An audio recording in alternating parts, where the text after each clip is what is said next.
For decades, organ transplantation has been our go-to solution for end-stage organ failure, but it's far from perfect. There's a chronic shortage of donor organs, and even if you're lucky enough to get one, you're looking at a lifetime of immunosuppressant drugs with all their nasty side effects. For many dealing with severe injuries, burns, or congenital defects, current treatments just don't cut it. But what if we could create new tissues and organs, on demand, right inside the patient's body, using their own cells? That's the promise of in-situ bioprinting. Bioprinting, in simple terms, is a type of 3D printing that uses bioinks. These are mixtures of living cells, biomaterials, and growth factors to create 3D tissue constructs.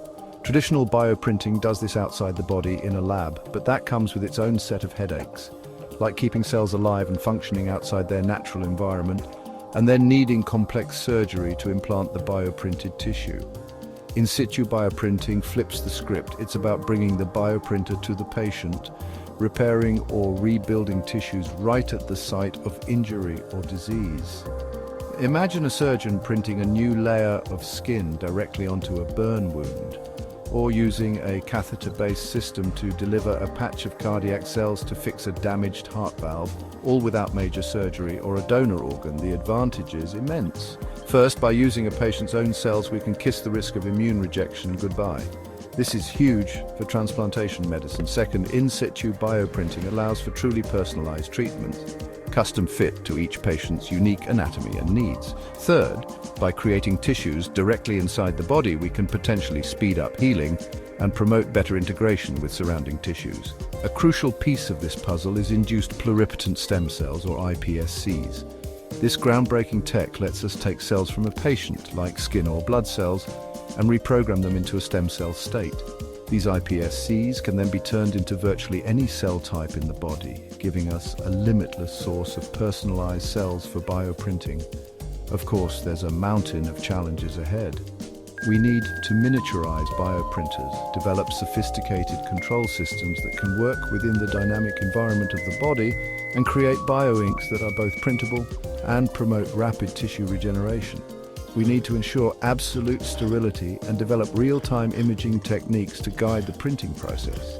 And critically, we need to figure out how to create functional blood vessel networks and nerve connections within the bioprinted tissues. But the potential, it goes beyond just repair and replacement. Imagine bioprinted lungs with enhanced oxygen uptake or a heart with superior pumping capacity. While still largely theoretical, the idea of creating organs and tissues that are better than the originals is a tantalizing glimpse into the future of medicine. The implications for military medicine are particularly profound. In-situ bioprinting could completely change battlefield trauma care, allowing for rapid repair of severe injuries and potentially even the regeneration of lost limbs. The field of in-situ bioprinting is still in its early days, but the progress is nothing short of remarkable. We are on the brink of a new era in regenerative medicine, one where we can harness the body's own healing power to create personalized, on-demand tissues and organs. This is a collaborative effort, needing the expertise of scientists, engineers, clinicians, and ethicists.